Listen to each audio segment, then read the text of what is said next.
In this video, we will see more about data elements in database table. So let us see the agenda here.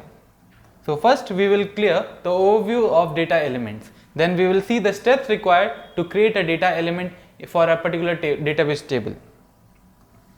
So here we can see data elements are nothing but semantic attributes of a particular field of a table. So here we can see it describes the individual fields of a database table and are used to specify the types of columns in the database table. There are two different ways of creating a data element in a database table. So those are elementary types and reference type. So in elementary type we have to give the name of the particular domain, or we can make it as predefined types. And in the reference type we have the option to give the reference of another database data element here in the reference type. And there are field labels. Field labels are nothing but they are used to assign text information to a data element. The text information related to the data element is referred to by the field and it is displayed on the screen in place of the field name. So there are two types of field labels. One is the short, medium and long field, and then is the header field. Now let us see the steps required to create a data element. So here we have listed down the steps here. So first step is to go to SE11, that is data dictionary, and there we have to select the data type radio. There would be a radio button and we have to select the radio button as data type, and then we have to give the name as ZC number. So we can give it as from Z, so it denotes that it is a custom name. So we can give any name starting with Z or Y. Then we have to select the data element, and this is the data element. There are multiple other options also, structures, and we can also create table types, but we are here to create data element. So we have selected data element and click on just select. Now we have to select the elementary. So there are two options as already discussed, elementary type and reference type. So here for this particular example we have selected the elementary type, and there are two options in the elementary type. Either we create a domain or we define it as predefined type. So in the predefined type we mention the data type as character and the length here is 30. So there is one more option, that is the reference type. So if we have a data element already existing, so we can copy all those property of that particular data element into this particular data element here. So with the help of a simple example, we will see now how to create a data element. Okay, now let us see data elements in ABAP. So to access data elements, we have to go to data dictionary, that is SE11. So here select the radio button data type and provide a custom name, and all custom names start with Z. So here we will write it as ZC number. Okay, now we have to create a data element and we will click on create. So now we have to select the radio button data element. That's done. So let us provide a short description, custom data element. That's done.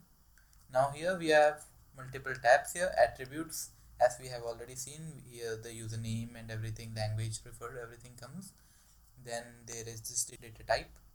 Here we have to select the type of data element that we have to create. We can create it using elementary type or the reference type. So here we have a radio button named as domain. So here we can create a custom domain also, and otherwise we can predefine it also.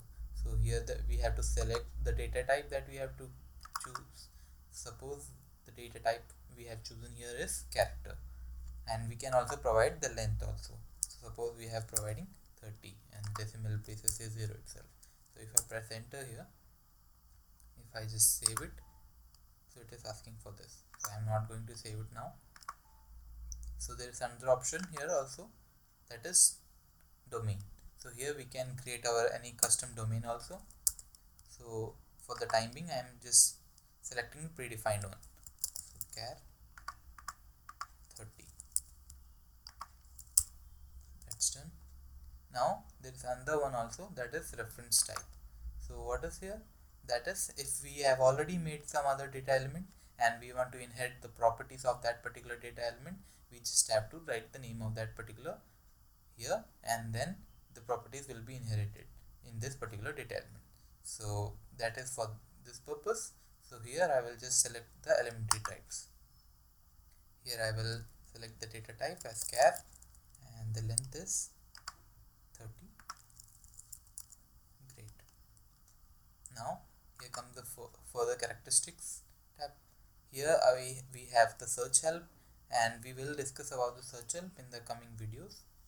For the timing, I will just select the field label. So here we have short, medium, long and heading, and we have the length field label.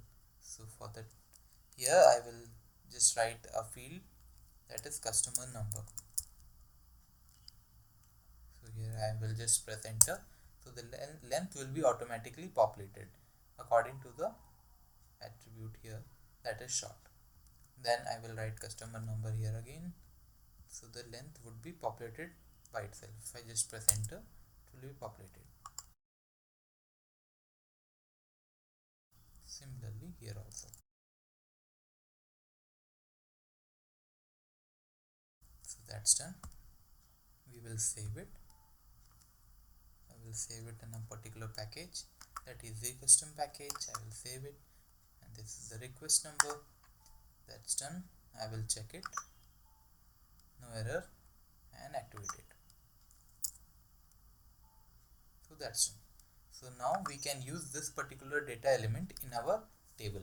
We can use this particular data element and with the data type char and the length as 30. So we can use this particular data type in our any of the tables.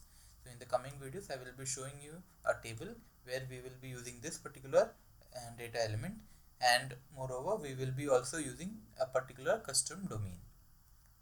So that's it for this particular video.